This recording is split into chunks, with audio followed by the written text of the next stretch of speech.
കരുവന്നൂർ കള്ളപ്പണ ഇടപാട് കേസിൽ തൃശൂർ CPM ജില്ലാ സെക്രട്ടറി MM വർഗീസ് ഇഡിക്ക് മുന്നിൽ ഹാജരായില്ല. ഇന്ന് ഹാജരാകണമെന്ന് വർഗീസിനോട് ഇഡി ആവശ്യപ്പെട്ടിരുന്നു. കരുവന്നൂർ ഉൾപ്പെടെയുള്ള ബാങ്കുകളിലെ CPMന്റെ രഹസ്യ അക്കൗണ്ടുകൾ സംബന്ധിച്ചാണ് വർഗീസിൽ നിന്നും ഇഡി വിവരങ്ങൾ തേടുന്നത്. തൃശൂർ ജില്ലയിൽ CPMനുള്ള രഹസ്യ ബാങ്ക് അക്കൗണ്ടുകളുടെ വിശദാംശങ്ങൾ പാർട്ടി ജില്ലാ കമ്മിറ്റിയോടും ജില്ലാ സെക്രട്ടറിയോടും ഇഡി തേടിയെങ്കിലും വ്യക്തമായ മറുപടി ഇതുവരെ നൽകിയിട്ടില്ല.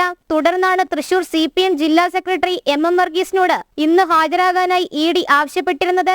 എന്നാൽ MM വർഗീസ് ഇഡിക്ക് മുന്നിൽ ഹാജരായില്ല. തെരഞ്ഞെടുപ്പ് തിരക്കുകൾ കാരണമെന്നാണ് വിവരം. തൃശൂർ ബാങ്ക് ഓഫ് ഇന്ത്യ ശാഖയിൽ പാർട്ടിക്കുണ്ടായിരുന്ന കണക്കുകളിൽ കാണിക്കാത്ത 4,80,00,000 രൂപ ആദായ നികുതി വകുപ്പും നേരത്തെ മരവിപ്പിച്ചിരുന്നു. തൃശൂരിലെ CPMന്റെ സ്വത്ത് വിവരങ്ങളും പാർട്ടി വെളിപ്പെടുത്തിയിരുന്നില്ല.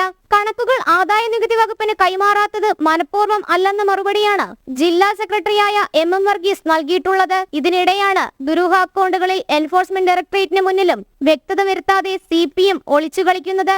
81 അക്കൗണ്ടുകളിലൂടെയും നടന്ന പണമിടപാടുകൾ, ഈ നിക്ഷേപങ്ങളുടെ സ്രോതസ്, കള്ളപ്പണ നിക്ഷേപങ്ങൾ ഉണ്ടായിട്ടുണ്ടോ എന്നിവയാണ് ഇഡിയും പരിശോധിക്കുന്നത്. CPM നിയന്ത്രണത്തിലുള്ള കരുവന്നൂർ ബാങ്കിലെ കോടികളുടെ തട്ടിപ്പിൽ അന്വേഷണം നടക്കുന്നതിനിടെയാണ് ബാങ്കിൽ CPMനുള്ള 5 അക്കൗണ്ടുകൾ കണ്ടെത്തിയത്. തുടർന്ന് നടന്ന വിശദമായ അന്വേഷണത്തിൽ മറ്റു ബാങ്കുകളിലും ഇത്തരം അക്കൗണ്ടുകൾ കൈകാര്യം ചെയ്തതായി കണ്ടെത്തിയിരുന്നു. CPMന്റെ രഹസ്യ അക്കൗണ്ടുകളിൽ ഒരേ സമയം ഇഡി, ആദായ നികുതി വകുപ്പ് അന്വേഷണങ്ങൾ നടക്കുകയാണ്.